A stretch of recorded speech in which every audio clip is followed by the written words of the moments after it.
Episode 163, Turning Your Volume-Based Business into a Value-Based Business.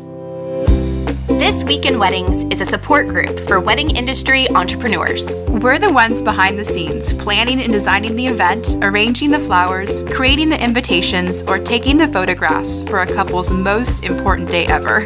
No pressure. If you've been in the wedding industry for more than a minute, you know it's not all cake and confetti. Running a wedding business is hard, and it's certainly not for the faint of heart. This Week in Weddings is where we catch up on this often crazy but amazing industry and share tips on how to be a better business owner, all while supporting each other along the way. You're listening to This Week in Weddings with Kimberly Rhodes and Annie Roach. Hey guys, I'm Kimberly Rhodes, owner of Hitched Events. And I'm Annie Roach, owner of 5x7 Designs. Welcome back to This Week in Weddings. Annie, how are you doing? We're just chugging along. Chugging, living our best lives. I am currently wearing a caftan, which my husband calls a nightgown. You know what? Comfort is key these days. I mean, I don't choose the caftan life. The caftan life chooses me. But I always put on like a headband with it just so it looks a little bit less. Gotta up the accessories. Yeah, a little bit less nightgown, more Zsa Zsa Gabor feel to it, you know? What is the lady's name from Three's Company that used to wear the caftan? Oh, yes. Yes, I'm totally dating myself. The crazy neighbor. We used to call my mom that because she was really into wearing caftans when we were younger. She actually had a side note, a caftan business. So it's in my blood. She should bring it back. We called them back moo-moos in the 80s, I think.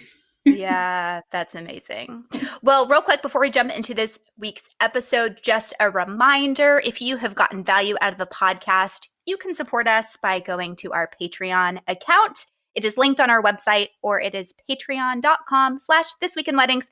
Super small contribution helps us pay it forward and continue the podcast. If you want to be my new best friend. Yeah. I mean, because I'm looking for new best friends after this. I mean, are you trying to replace me, Annie Roach? you can buy my friendship. Buy my friendships. But yeah, contribute to that. You can hang out with us in our Facebook group and we'll continue the party there. But this week we are talking about turning your volume-based business into a value-based business. And I have to say that I have never been so thankful as to not have a huge volume as when I was moving spring events, because I only had a couple of events because we don't do a ton of events every year. But I know some people who had like 10, 12, 15 events that they had to like worry about in a couple of months. And I can only imagine how hard that was. Yeah, no, this is a topic that we've been really wanting to talk about for the last few years. And I think both of us have moved our model over to more of the, luxury side. And with that, you're doing less, fewer numbers. Yeah, fewer numbers, quality over quantity. I mean, if you can say that. I mean, everything we were doing before was quality, but doing those bigger productions on your end that are going to be more time consuming. So you're not able to, do an event or two events every weekend. Yeah. Well, and it works for some people, and especially people who have like big teams. Like I know if you're not the one actually doing it all and you have a team, that totally works. For me, I just have never wanted to like manage 1 million people and work every weekend. It just hasn't been my thing. But I'm interested to hear Wendy Kay talk to us about this. She's been on the podcast before, but she is back to tell us a little bit about making our businesses more value than volume. Love it. With a background in producing and directing live and recorded television for the better part of 10 years, Wendy is the definition of quick on your feet. She prides herself on being a solution-oriented problem solver, which has served her well in her 10 years of planning and executing flawless events. Wendy's passion to create and execute original ideas for each of her couples' weddings means that in addition to running smoothly, they are fun, enjoyable, memorable, and tangible pieces of fine art. With a straightforward approach, Wendy builds a rapport with her clients. She believes that the more she gets to know her couples, the better and more personal the wedding will be. Birds of a Feather Events was named a top planner to follow by Martha Stewart Weddings and is on the much coveted Bride's Best Wedding Planners list. Let's welcome to the show Wendy Kay. Welcome to the show, Wendy. Another second timer here. I know. Time number 2. I'm super stoked. We're glad to have you. Okay, so normally we ask everyone to tell us their life story. We know yours, and we're going to refer people to your previous episode because it's a good one. Everybody just go to Wendy Kay's Wikipedia page and learn about her life. One of my 20 websites of all the businesses that I own. Nice.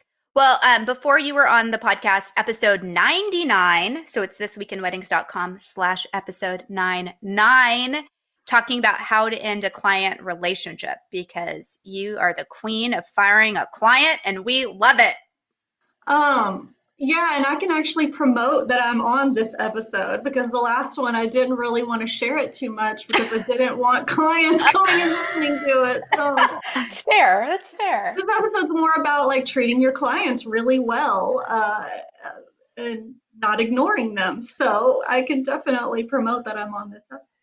There you go. We love it. Well, before you hopped on, I was just telling Annie that I've never been so thankful to have not a giant like volume-based business as during the coronavirus when like having to move events and all of that. Like I only had 2 events that I really had to like scramble about.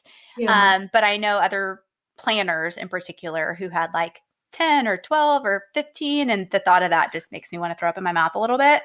I know it works for some people, but It just causes a lot of panic. And I think a lot of those people are running their businesses from a place of fear anyways. And so this just really heightened that for them.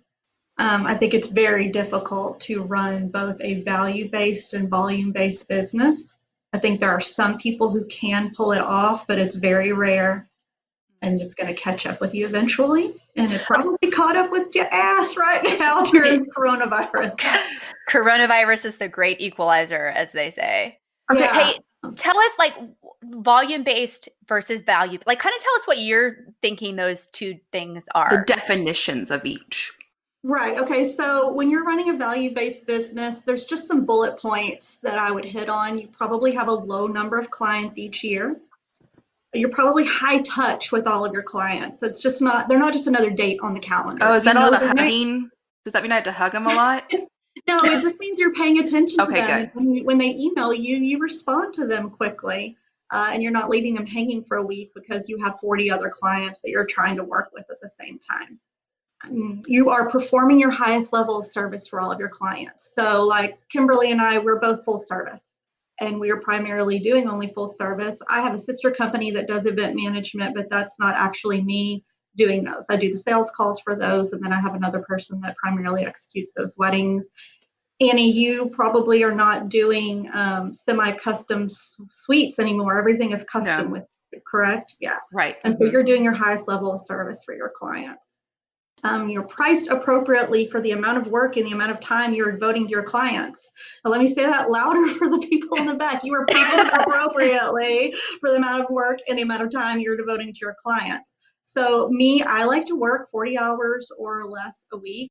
I am an old lady now. I am not 21 anymore. I'm not trying to quote unquote hustle.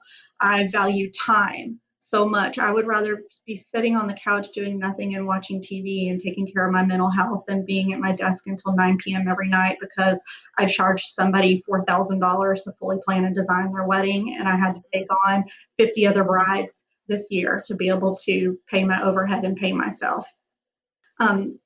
Like, okay, can we just pause for a second? Yes. Because I feel like there are a lot of people who are in the volume-based business. Well, I feel like a lot of people have to start out like that. And it's just, Well, I mean, like it depends on how cocky you are. I think I had 1 year in the past 10 years where I did a lot of volume. And for me, that was 15 weddings. And I wanted to die. Like I was so unhappy. But a lot of that too is the kind of design I'm doing. I don't do ballroom weddings. Ballroom weddings sometimes have a formula to them. They're unique, but there is a formula to them. But if I'm doing an outdoor wedding with a tent and custom flooring and everything's custom, then it gets kind of crazy. And I can't be doing that for 15 But there are people that are doing, an event every weekend, if not multiple. So that's 52 plus. So, yeah. Okay. So I feel like, Wendy, because I'm on the same page with you, that for planning and when you're doing design, I think becomes more challenging to have more clients. But for someone who's like a photographer, say, and they're like shooting every weekend or, 40 weekends out of the year or 30 something, and then editing, can they also be value? Can you be, I guess I'm trying to figure out, I know for planning, just because that's the world I live in, I totally get that. But I think about like other vendors. Yeah. Florists, photographers, stationers, stuff like that, where you could maybe do more volume without it being like insanity like it is for you and I. So with photographers, have you ever worked with a photographer and your client messages you and they're like, so-and-so won't respond to my emails? Yeah. Get you involved? That's because that photographer has taken on too much and they're no longer servicing their clients and offering them value beyond just the product that they've purchased from the photographer. So they may love their photos at the end of the day, but the experience they had working with the photographer, they wouldn't recommend them to anyone else. I experienced that with photographers with video. Oh my God. In the very beginning, I worked with a couple of videographers and the client chose them based on price alone. And guess when they got their video? One of them got their video a year later. One of them got their video never. Oh gosh. Literally, thankfully the groom, he owned one of those tote the note auto places. He owned several of them, and he was a kneecap buster. And the guy didn't have the video for him, and he tracked down his mother, went to his mother's home. Oh gosh! Basically threatened to the life of the son. Can you email his contact information? Oh, he's not in business anymore. He split town. That's what happened. Is the guy was charging? No, I want the goons. I want the guy with the goons contact information. The guy was charging like $3,500 for a video, and then he did the math, and he was like, "Oh well, I can't sustain my business on this. I can't cover my overhead. I can't pay myself." So then he started double booking wedding dates and then sending someone else to shoot it. I don't think that people understand the amount of time that goes into editing video. That's why photographers and videographers, when they're at kind of a luxury point, they're charging the same amount, because honestly the video is more work than the photography is. It's just clients are just now starting to put that kind of value into video, and videographers can charge what they're worth, but for the longest time they couldn't. So this guy was just booking too many. He couldn't keep up with the editing, and then he basically just gave up and split town. He was on like Fox 4, like Saul Garza was knocking on his door, and I was watching the news and I was like, oh my God, that's that videographer's office, the one I've been hounding about, where is my client's video at? And that's how we figured out we probably weren't going to get the video from him. And I had booked him for another wedding that was upcoming, and we ended up just, when you're pricing that low, your deposit is like nothing usually. And so we just let it go and hired somebody else for that couple. But yeah, it's just, you can do a lot. I think there are very few people that can do volume and value. Jose Villa, I think he's doing maybe 15 or 20 weddings right now a year, and that's a lot for a photographer, but he's still able to offer value, and it's because he's priced where he's at. He's more of a brand name at this point, and that's a lot of what you're paying for with him. See, and I would say 15, I wouldn't put in the volume. I would put that in the still value-based.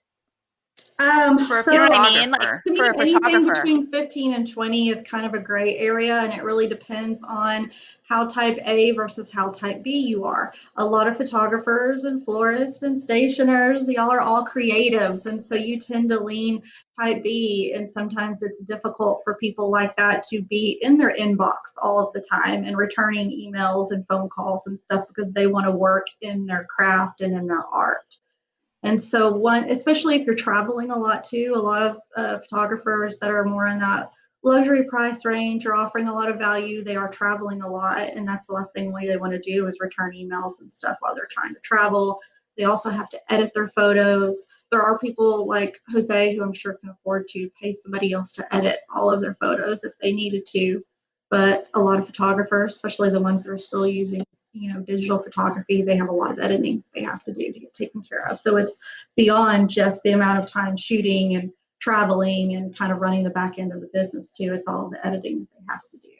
And it is difficult to keep up with that. I was talking to, I guess I'm probably going to mention Charla and Maxine every single time I talk to you guys because they're the people that I work with the most. But I was talking to Charles Story yesterday, and she said that 15 is a good amount for her. She'd prefer to do less. 18 is really pushing it for her to be able to keep up with all of her clients. And so the easy way to do that is to, raise your prices and do less. That's like at the core of what you want to do, but there's a process involved there. You can't just change that overnight because you have to constantly be adding value to what you're doing to be able to raise that price. But y'all are right. I mean, that model isn't for everybody, but if you feel like you are offering an incredible amount of value to your clients and you might be struggling to keep up with all of them, just feeling overwhelmed or burnt out, it might be time to switch over to a value base. If you feel like you're offering that value anyways, you're probably underpricing yourself right now and you could be doing less and offering them more. Yeah. And I also think it's one of those things where you kind of, at least for me, like 2015 was the year that I was like, nope, I am not enjoying this. Like it is too much. I'm doing too many events. Like I am miserable. I can't give my clients the service. Like I was feeling very reactive, if that makes sense, which I hate. Where I'm like, I feel like my clients are asking me questions before I have the chance to give them the information. Yeah, I mean, the squeaky wheel gets the grease at that point. You don't have time to think about anything, do anything for yourself for the back end. You're just constantly dealing with issues as they're coming up. Yeah. Well, and so for me, at least, I had to kind of learn that the hard way, to be honest. Like, this is what too many events feels like for me. Like this is how my state of mind is when I have too much on the calendar to kind of figure out what the sweet spot is, to be honest. Yeah. Well, and you have to put value on your time, like you were saying, Wendy. Like, we're not getting any younger. Like you've got to put a value on that Saturday night. Like, what is going to take me away from my family? What price is going to take me away from my family on a Saturday night? Kind of. And Annie, right now you're like $1. Give me $1. Right now, a latte. Frankly, I will pay you if you take me away from my family because it's driving me fucking nuts. But what will take me away from doing what I want to do? And you gotta value your time, which I think a lot of people going into a service-based industry don't value their time, and that's what kicks them in the butt when they start their business. We're in hospitality, so the type of people that get into this, they put others above themselves constantly. And if you have an issue with saying no, or you're a people pleaser or any of that, you're going to stay in the budget category probably forever. You might be able to make it into the lovely market, but if you don't have any gumption at all, you're certainly not going to start serving luxury clients unless you have somebody on your team that can step up and say no for you or change things around for you. And Wendy, did you start out with more volume based and transition, or did you always start with value based? I was elderly when I got into the business. Oh gosh. No, I'm just kidding. But I wasn't a 20-year-old girl when I started doing it. I had a full career before I started this. I was paid well. I had benefits like vacation time, health insurance, and it was just a matter of there's no way I'm leaving any of that to come be somebody's bitch basically and just get stepped on and make no money and go back to making the kind of money I made when I was like waiting tables. And so I kept my day job for a full year. And I used my own wedding photos to promote my business like a lot of us do. I got married in 2010, which was just the height of shabby chic. And so all of my wedding photos were very shabby chic. And I was able to get published and started booking clients right away. I was not underpricing myself. I might have been overpricing myself for the amount of experience that I had, but I was confidently selling myself.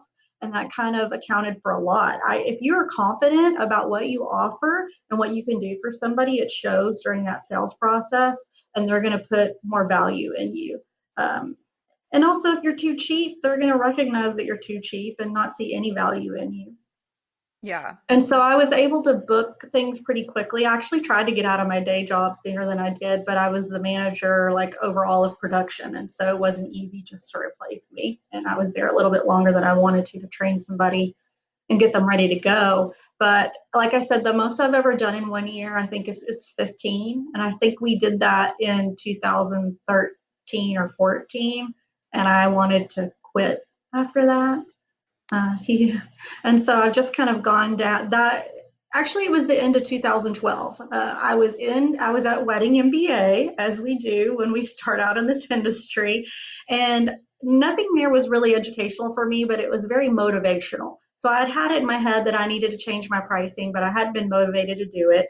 We got really motivated after someone spoke, went back to the hotel room and completely changed the way that we did the pricing. Not just raised flat rate pricing, but got rid of flat rate altogether, switched over to a hybrid pricing model. And then it just kind of took off from there. And the first person I sold it to booked it, no problem. And then we just kept going up from there. Yeah. It is. I do hear people like, changing their price points, changing their price structure. But a lot of times they'll just change their pricing, but nothing changes. You have to have a change right within your business, and you have to add more value, or you just, you've got to sell that value, or maybe you weren't just value yourself. But I think what people that are not successful when they change their prices is they stay the exact same in their business, but raise their prices. They're not changing anything about themselves or their business. Right. So you have to be constantly growing and evolving, and people that are adding value are people that are constantly seeking out education as well. If you're just staying in the same place and doing the same thing and not changing or evolving, then yeah, you can't really raise your pricing. It's just not going to work that way. Your branding has to match up with everything that you're doing. You have to do what you said you were going to do, follow up on things. You need to start offering that value and treating all of your clients as if they were luxury to get in that mindset before you start making the changes from going from volume to value. You have to do it slowly. It's a little bit of a marathon. It's not a race. So if you're currently taking on, if you're a planner and you're taking on 50 weddings a year, then maybe your goal for next year is to do 35. Oh my God, that gives me so much anxiety to hear that kind of number. There are people doing that. I think a lot of those weddings that they're executing are not their highest service level. The majority of them are their lowest service level, and then some of their highest is peppered in there. And so they can get away with a little bit more, but they have to take on that kind of volume to pay the bills. But there are people doing volume that have maybe multiple planners. But then it's still more mouths to feed. Or multiple employees. If it's not a planning firm, maybe it's a stationary firm, a florist, but they've got multiple designers. So they are maybe knocking out hundreds of events, but it's not taken on by one person. Do you think that they're still going to be around when this is over? No. Those are the people. I don't know. I mean, I hope, but yeah, I hope so, but I hope so. Yeah. I have some planner friends that are production companies, and I've had conversations with them. I won't get into who it is, but they're very, very nervous, very concerned, having a lot of mouths to feed. And some of them are getting to. Yeah. I mean, I have one, two, if you count my mouth, which is big mouth. But I have myself and my full-time employee, and I mean, I'm still paying her full salary right now because I owe it to her. I mean, she's been with me for 10 years now, even though I've only owned my business. Well, okay, I haven't had my business 10 years, but she's been with me the whole time. For 50 years. But it's like, if my business can't support just now we're like one paycheck. I mean, was I a successful business? No. I mean, look at the corporations, these massive corporations. So people tell us, oh, you need to have 3 months' salary saved up in case anything bad happens. You need to be able to pay 3 months worth of bills. And then I look at these huge corporations that just laid off all of their employees 1 week into this. Yeah. It wasn't even a paycheck in. your business was not healthy. You were hanging on by a thread anyways, if you can't even keep your employees on for a short amount of time. I think with you, Annie, too, if you were doing volume, you'd have many designers working underneath you. And I use the word designer loosely because they'd probably be doing a lot of things that you see on Etsy, right? They wouldn't be custom. You'd be busy managing all those people. You would not have time to explore your own creativity or other printing processes or different materials you could be using. And then that would lower your value to your clients. You wouldn't be able to offer the same kind of service that you're offering right now, which is uber custom, because you'd just be racing to get to the next invitation to just get it done for them. Yeah. And we did, like, in our at 5x7 Designs, a little plug there. We did transition. I mean, I'm very lucky. I came from being an art director at an event company, and I ran the invitation side for 5 years. So I had that background. I knew how to price things. We were a luxury event planning company, so I had that in my back pocket. So when I started my company, I had those luxury clients come with me. But I also started my company, so I also would say yes to, like neighbors wanting business cards and little things. Like I was saying yes to a lot of little projects. So we were kind of it was a weird thing where we were serving luxury clients, but we were also serving, anything to add to the, the day, the monthly revenue, in the beginning. But then I would say 2 years ago, I really transitioned to just custom big projects, where I was doing custom projects, but like little, like little things that could have easily been referred. They might have been a big price point, but they could have easily been referred to a semi-custom job. And because I just didn't want those in my portfolio, like those were not driving me. Right. It wasn't like giving you energy. Trying to speak to you probably have an ideal client. Like a lot of us have little avatars of who our ideal client is. And if you're marketing to that person, you can't be marketing to everybody. You have to market to that person specifically, or you have brand confusion completely. So it's like, oh, well, I offer custom, but I also offer semi-custom. And then I'm also selling these rifle paper knockoffs over on Etsy. It's like, which is it, girl? What are you selling? Who are you marketing to? Because then when people are confused, they don't want to make any kind of buying decision. They want to go and look for the person that aligns with exactly what they're looking for and doesn't kind of have their hands in everything all over the place. Yeah. Hey, Wendy, I want to go back to something you said like at the very, very beginning. And I've heard you say this before, but you said something to the effect of you think people who are doing volume-based are operating from a place of fear. I knew that's what you were going to ask me. Yeah, I want you to talk more about that, because I've heard you say that before, and I always love when you say that. But tell us a little bit more about that. I think that mindset is everything. Even if you don't own your own business, even if you're working for someone else, mindset is everything. And I think that a lot of people that go into this, they go into it with fear. And sometimes that fear is justified. If like I said, if you have kids, if you have other people that you have to support, then you're just constantly thinking about the bottom line. But I also think that people come into this and they just are like, oh, well, I catfished Kimberly over at Hitched Events and found out what she was charging. So I'm new and she's been in business longer. So I'm just going to charge like half of what she's charging. And that's going to be my pricing. But you don't know if Kimberly's making any money. You don't know what her profit even is. You don't know anything that goes behind that. You need to figure out what you need to be charging. And if you're coming into this business and you don't think you're offering any value, then get the hell out of here. Right. I mean, there is a lot of smoke and mirrors in the wedding industry. I just I think it was Amy Zaroff who said that. Smoke and mirrors.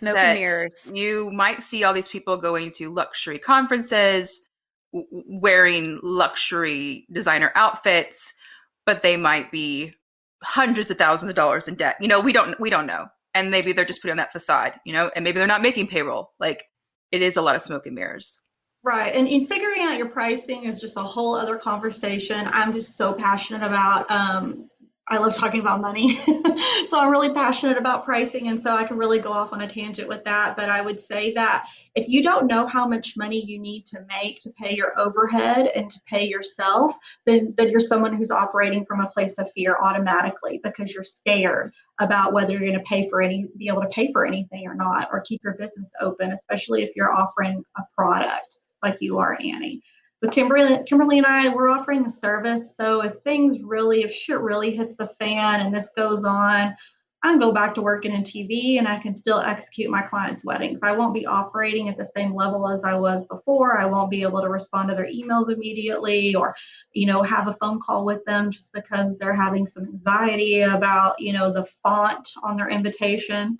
But I'll still be able to service them and service their wedding. Whereas somebody that's offering a product like a florist or a stationer and somebody who's kind of doing that full time, this could send them out of business, especially if they are operating from a place of fear, because they'll just shut it down and run off.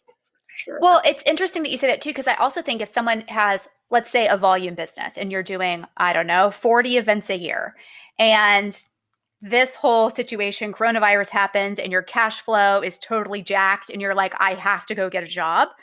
How do you also service those 40 clients? You know what I mean? It's You're almost like probably you already can't have a servicing backup. poorly to begin with, depending on what it is that you do. Because, like, Annie, I don't know how many invitation suites, like how many couples are you typically working with in a year? Because I would consider you a value-based business. But Annie does a lot of volume, though. I do a lot of volume, but I would say in terms of weddings, we probably don't do more than 25 weddings a year. Right. Whereas in between people 15 that are and truly 25. volume based might be doing like 100 and something, in a year. Mm-hmm. It's our corporate that is mainly our high volume of doing. But like I have pushed some corporate clients out because it's just the ones that I can recommend. They're just wanting a foil stamp, double thick. That's it. Yes, right. Their expectation I could charge a lot of money for that. But it just was not adding when I could spend that time doing a creative suite that I want to put in my portfolio. Right. And the expectation level of a corporate client is generally very different than the expectation level of a bride because she's very emotionally invested into every aspect of her wedding or him, groom, very attached to what's happening. Whereas a corporate client is, this is an event we're having, we'll have it again next year. This is the theme. We pretty much trust you to execute it. Here, make these small tweaks because of, all of this corporate bullshit coming down from the top, and then we're satisfied. So there might be less hand-holding maybe that's involved with these corporate clients. Yeah, I would imagine. At least when I was in corporate events, that was the case. You don't have people crying. And when I did that transition of taking on less clients, I was burned out because I was sitting there, emailing late at night, getting to the office early, not having time, like sometimes I'd be like, God, I don't even have time to go to the bathroom. Like it's just so much. And I remember when we kind of leveled it off a couple of years ago, I remember thinking, God, I feel like I'm bored. But I was working a 40, 50 hour week, but I was like, gosh, I'm bored. Like I'm not doing email after work, after 7, it was weird. But you have more time to spend with your child. Yeah. But I also feel like the fear, it's interesting because you have to get past, if you're making changes and want to be more value than volume, you have to be at peace with you're not going to be booking as much. Like those two things go hand in hand. You're going to have more people who are not a fit for you than are. You're going to have more inquiries that just go nowhere than go somewhere. And you have to be at peace with that, because if you are fearful, then you're just going to go back to like, well, then maybe I should just book it anyway.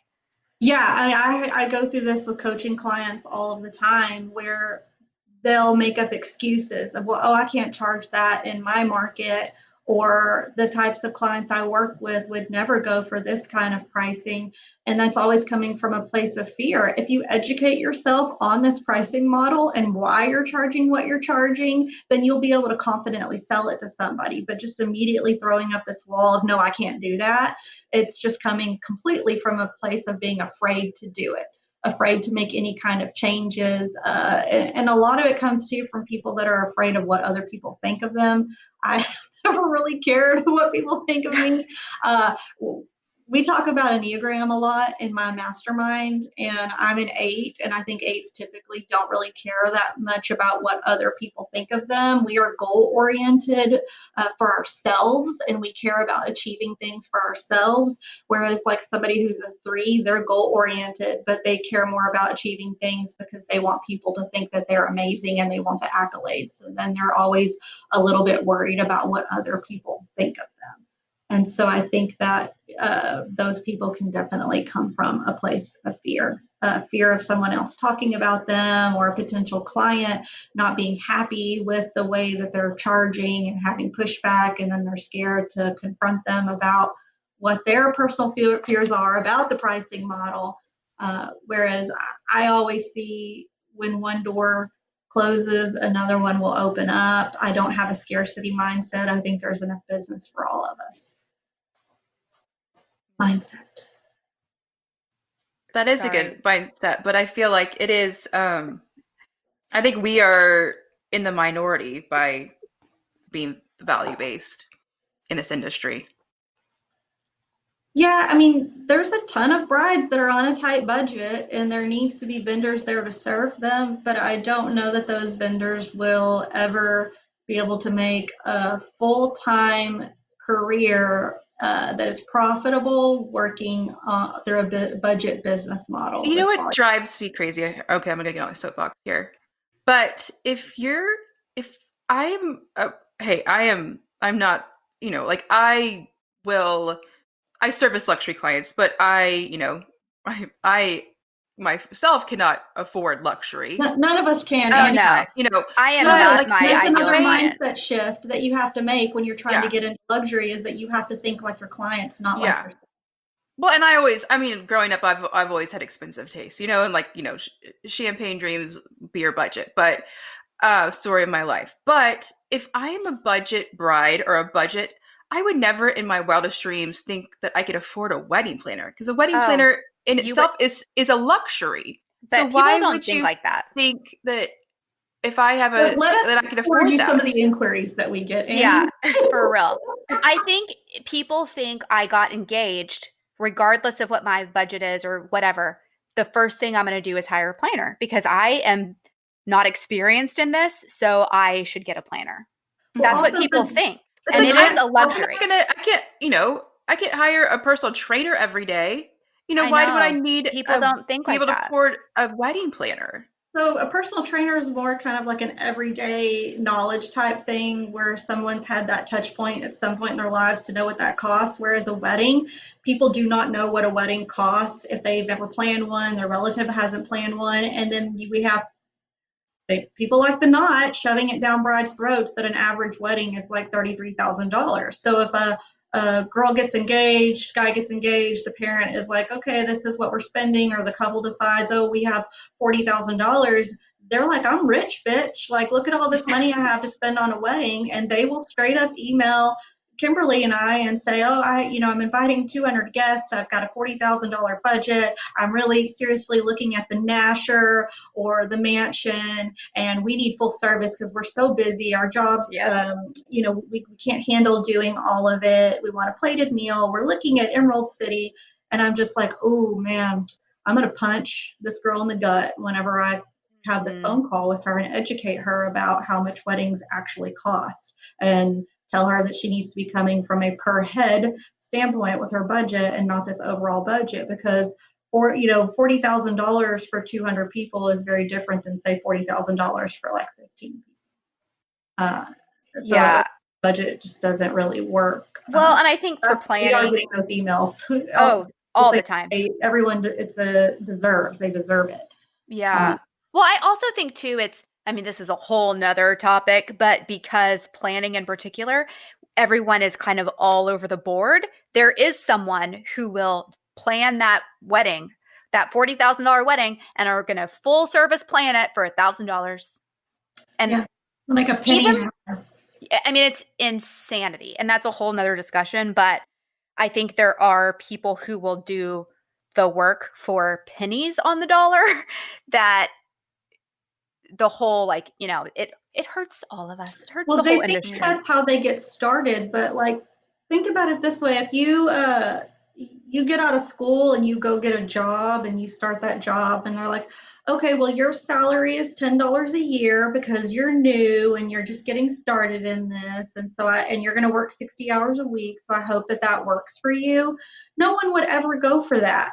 People have a set number in their mind when they go out to find a job of what their salary needs to be to sustain their lifestyle. And for some reason, when they start a business, or especially in the wedding industry, all of that just goes out the door and they're willing to take whatever they can get. And they're not even doing the math on it. They're not sitting down and saying, okay, well, these are what my personal bills are and what I need to pay myself. This is what the overhead of the business is so far from what I can see. I've had to get a CRM account. I've had to pay for this advertising.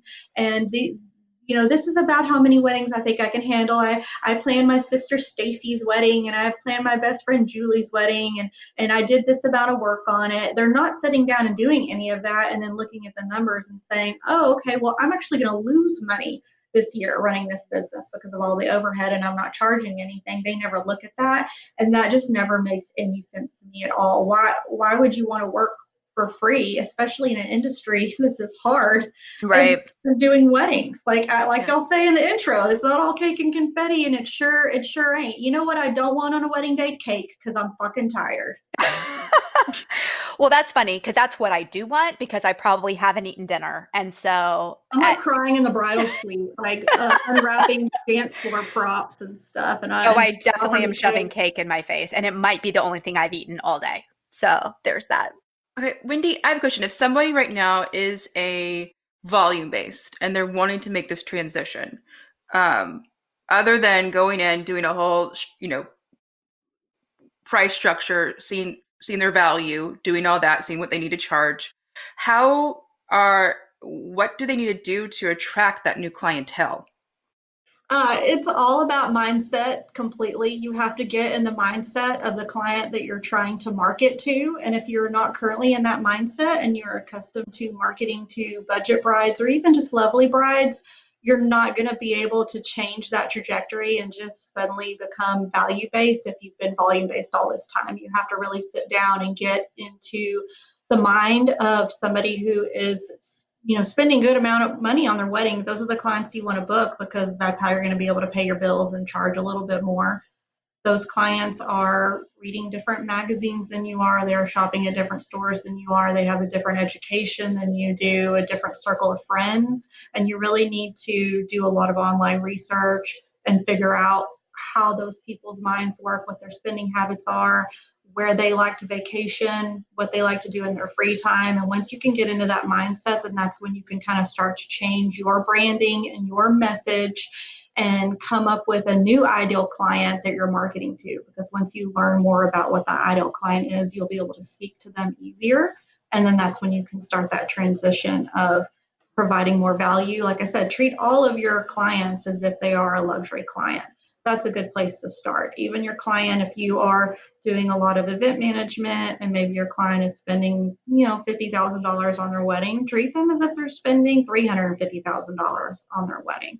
And that will start to have a mindset shift within your own brain. And then you'll be able to transition a little bit easier into not only working with those luxury clients, but also operating yourself as if you were luxury. Like we talked about a lot of smoke and mirrors earlier. Sometimes that really helps you with your mindset if you manifest your own smoke and mirrors and make yourself believe. But just because you are offering a luxury service doesn't mean that you have to live a luxury lifestyle. And I think that also can bite people in the butt. Like you don't have to be driving the luxury crazy car. I mean, you don't want to drive,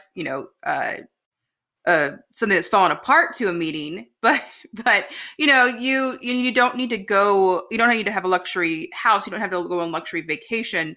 maybe you pick one of those, as your smoke and mirrors, but you don't have to live the entire lifestyle. Yeah, I mean, I drive a Nissan Pathfinder. I'm not I mean, there are definitely some people that have some nice cars in this industry, but I keep a lean overhead not only for my business but for my life. We have a very modest home. I did just remodel it, but we own the home outright for the most part before we even started that. So I have a low mortgage. My car is paid off. I don't currently have a car payment. So right now, I could easily be one of those people sitting on the couch, crying into my ice cream and watching Netflix and having no motivation whatsoever and just kind of continuing to fall down into a hole where I'm not making any income or where I'm wallowing. But instead, because I have kept all of my bills pretty low, I don't feel any sense of desperation, and I am being uber productive right now. I have launched 2 businesses in the last 3 weeks, and we're getting ready to launch another one on Friday that is kind of in conjunction with the second business that I launched last week. And so I'm actually busier now than I was before, which isn't great for my whole time is important to me, and I'd rather be sitting on the couch mentality. But I think we're going off into a coronavirus conversation right now, but it does all kind of tie back into continuing to be productive and innovative. You're working differently, and it might be more hours in the day, but you're working different. Right, it's keeping my anxiety at bay, honestly. And this is, shout out to those people who are indeed workaholics, and they would feel like they were bored if they weren't doing a certain amount of weddings a year. Do y'all know Kristen Butler with Fabulous Fat? So she is a good friend of mine. We do almost all of the photo booths for all of her events, and so most of our spring weddings for the photo booth were her clients. And so I'm emailing her like, are you okay? Like, dude, do you need any help? Like, I can help you email people or do whatever you need to do. And she was like, oh my God, this is so terrible. And she's one of those rare people. She's locked into those luxury clients because she lives in that lifestyle and she's dialed in and knows what they want. But she can also offer volume and value somehow because she already has a good relationship with all of those people, and they have their expectation levels in line with what she does, and they just want her to do what she does, and they don't want too much involvement, which allows you, I think, to take on a little bit more volume because you're not hand holding. But I said, Krista, how many weddings do you do a year? She said, well, I have to do at least 3 a month or I'm bored. And I'm like, you're doing 36 weddings a year? And she was like, yeah, if I do anything less, I'm bored. And I'm like, well, how do you feel about that now that something like this is happening? And she's like, yeah, it's not so great right now. Yeah. I don't want to do 3 events a month. But everyone has their own model. To each their own. To each their own. Well, I want nothing to do with that. But I have a question. Okay, so we are talking about volume base, but what happens in the fall when we open back up again, or I don't know, even before that, and you're transitioning these 5 events that you maybe had during this time, or 3 events, 2 events, whatever, but then you're putting them in the pot of clients that you're having to attend next year. So now you're having to juggle double the amount of clients than you're normally in a value-based thing. How's that going to work? So for me, all the weddings are planned. They're done. Nothing's changing. The design isn't changing. They don't need a lot of hand holding anymore because we've done it all. So we'll be doing more weddings than I would like to do next year, but most of the exhaustion is going to come from working more Saturdays than I'm used to. And even at that, that's only going to amount to me probably working 12 to 13 Saturdays. Because I'm down to, I say I do between 6 and 8 weddings a year, but 6 is actually more correct. Just from the last few years, I've been doing more like 6 or 7. So I didn't have. Are you doing corporate on top of that, or just? Nope. I mean, don't get me wrong. I have other streams of income, but Birds of a Feather is my main source of income that I pay myself with, and then I own a photo booth, which literally is just like vacation money to go to Engage, since it's like $3 million now to go to Engage. It's just extra money that I didn't have before. So yes, I'm mostly paying myself through the weddings I'm fully planning and designing, and everything else is, there's high and low points. I might do one year where all of my weddings are, much higher budgets and I charge a percentage. And so I'm making more money off of those weddings. And then I might do a year where I'm still doing, a lovely wedding here or there. And it's usually because I have really connected with the client during discovery calls, because I'll pretty much get anybody on a discovery call, because if they're not a right fit for Birds of a Feather, they could be a right fit for Partridge and Pear, which is my event management company. Or now that I have a tiny wedding business, it might be a fit for that. And so sometimes I just really connect with people, and they might be spending more like, $750 a person on their wedding. And I know that their expectations are in line with their budget, and I can execute something beautifully for them, and we'll have a good time planning it. And it works within my income plan for the year. And we'll do those weddings. So it just kind of depends on my income for the year, but I try not to take on more full service weddings than 6 to 8, and I'll rely on those other streams of income to supplement where needed if I have more lovely weddings than luxury weddings in a year. I like how you call them lovely weddings. Yeah, we have all these budget breakdowns. We're in the educational community that we started. We've been talking a lot about what luxury is, what lovely is, what budget is, what those price points are, how those people's brains work, how to market to them, what your branding needs to look like to attract those clients, down to just what the name of your business is. It's pretty intense. All good. All good. All good. All right, ladies. Well, I feel like if people are listening aren't quite sure if they want to be volume or value, I think this episode might show them the way. Yeah, show them the value of value. It's definitely a choice. I would say that if you can clear all of that fear out of your brain, like if you've been thinking, I'm offering a tremendous amount of value, I'm unique, I'm, offering them something that no one else can, I want to spend a lot of time poring over the details with my clients and speaking with them and offering them this amazing service level, but I don't think I'm charging what I should be, then that's the person who needs to start making that change, because they're already probably servicing their clients at the level that they should be to be a value-based business. They just might be struggling to do it because they have too many clients, and they know if they cut down on that client load, they could get back to doing what they really love doing. But if you are happy just churning it out and you understand why you're charging what you're charging, what you're profiting, you like doing that much work, you've streamlined it somehow, you have a lot of processes in place to keep everything a little bit more automated and turnkey, and you're completely happy with that business model, then you don't need to go change it, especially if you're feeling comfortable about it right now and during a pandemic, if you're comfortable with it. But if you've just been struggling and you just have thought, oh, okay, well, I'm scared to raise my pricing. And so that's where we're at. I mean, honestly, if you're charging a flat rate as a wedding planner, then you are more than likely not servicing the luxury market at all. And you just might be volume based.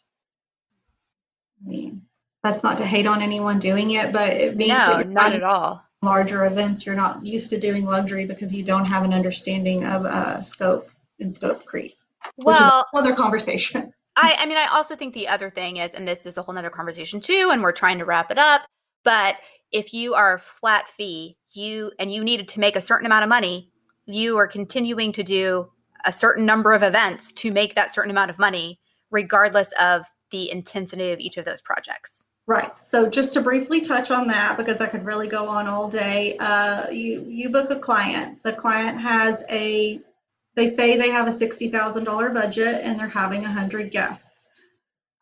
Then you actually start working with them and they realize that they can't get married at, let's say, the Nasher for that amount of money and offer a plated meal and have a band and do all these other things that they want to do. And so the budget starts going up.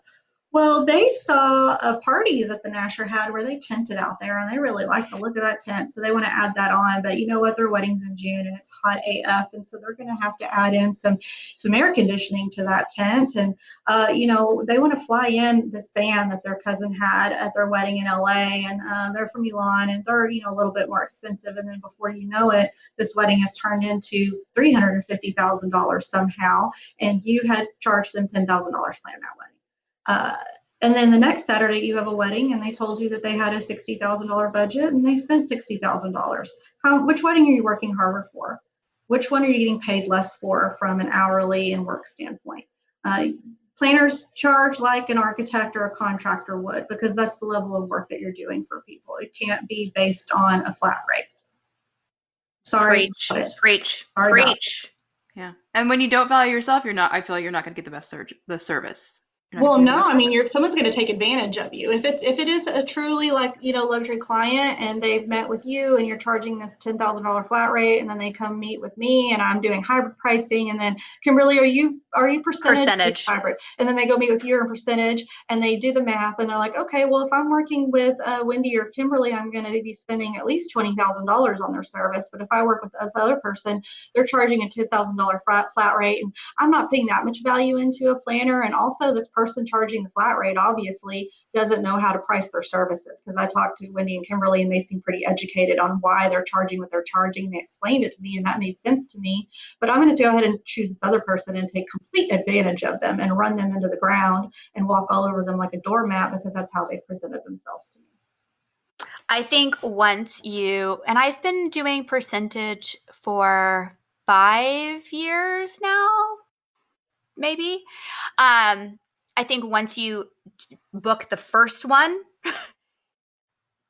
and you realize like, oh, now I get it. Now I'm getting paid for the amount of work that I'm doing. It's like there's no going back. Yeah, I mean, there's tons of coaches that will educate you on pricing and pricing models, so you don't have to go at it alone or do a lot of trial and error or wonder, what happens if this happens, or how do you get a deposit on when you're charging percentage, or how do you do the billing when you're charging that much. Just reach out to somebody that's charging that way and they will be more than happy to do some one-on-one coaching with you, more than likely. There you go.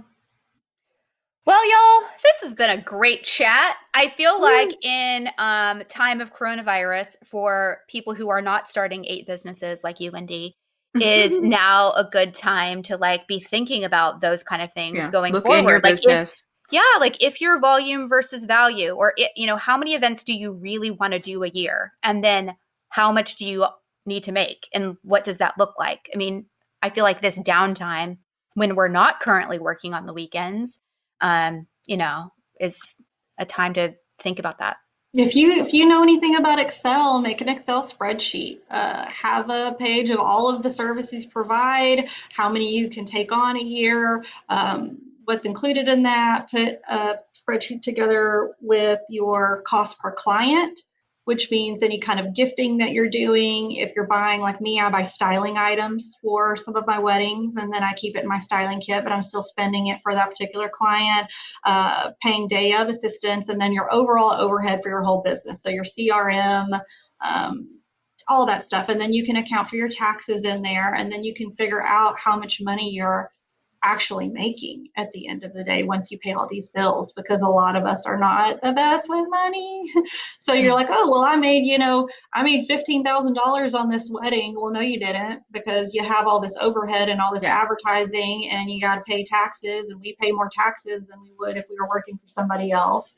And you paid this VA to do this for you. You got a new website, and all of that stuff is overhead. So you didn't actually make that much money off of that wedding. Yeah. Well, and that goes for any category. I mean, we're talking a lot about planning just because that's what you and I do. But if you're a stationery designer or a photographer or a videographer, the same exercise applies. Of figuring out what you need to make to survive and to live the life you want to live, and how much you want to work. regardless of what your category is. Right. Yeah. If you're in this industry and you don't know why you're charging what you're charging, you need to scorch earth and start over again and hire a coach and help them get your life together. Because again, we all can't do all the things, right? We try to, we're small business owners, we're supposed to be wearing all of the hats, but there's just some things that you cannot do that you're not good at. Sorry to tell you guys, you're not good at everything. And I know what my strong suits are and what I'm terrible at. And so that's when I start outsourcing those things or reach out to other people for help so that I'm not just winging it. And if you don't know why you're charging what you're charging, you're sorry, but you're not running a business, you're running a hobby, very expensive hobby. Love it. Well, Wendy, thank you again for being a guest of ours. We're going to have you do a live session with us in the Facebook group.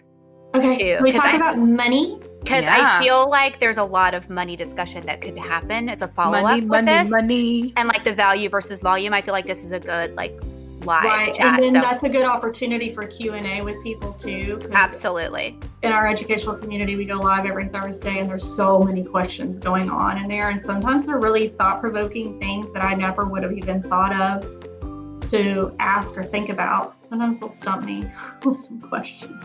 Love it. Well, in order to get access to that Facebook group, it is a small contribution to our Patreon page, which we will link to on the website, but it is patreon.com/thisweekinweddings to be part of that group and hear more from our guests, including Wendy.